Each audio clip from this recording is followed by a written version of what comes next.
quand même 130 victimes. Quoi. 130 victimes et des centaines de blessés, c'est quelque chose de traumatisant.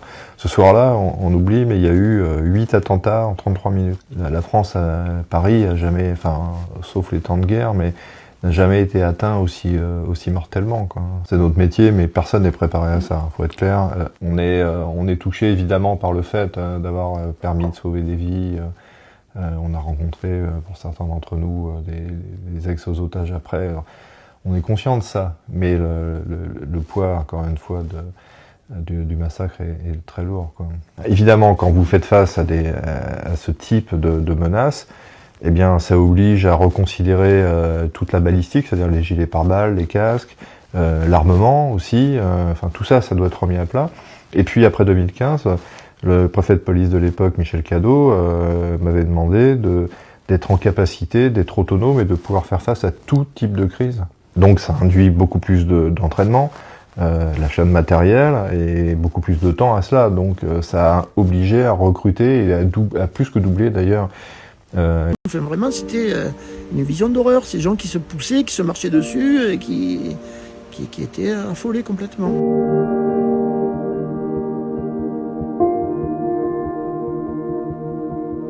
Christian Mollet n'a mis les pieds que 2 fois dans sa vie dans un stade de foot et à chaque fois, il a connu l'horreur. La première fois, c'était à Bastia le 5 mai 1992 lors du drame de Furiani.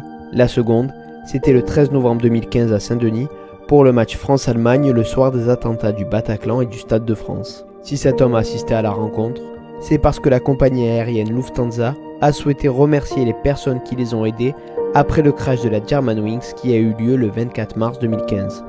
10 ans après ce match amical, Christian Mollet se souvient précisément de cette soirée cauchemardesque, à commencer par les premières détonations. On est rentré au stade moins de 10 minutes avant les explosions.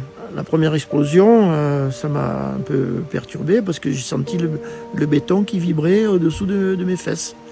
J'ai demandé à mon voisin, il m'a dit non, t'inquiète pas, c'est pas grave, c'est les footeux, ils aiment bien faire ça, ils amènent des mortiers, ils appellent ça des mortiers, c'est des trucs agricoles pour faire du bruit. Bon, moi j'ai tout de suite pensé que vu la puissance des vibrations, c'était quelque chose de plus violent que ça. Voilà. Et quelques temps après, il y a eu la deuxième explosion.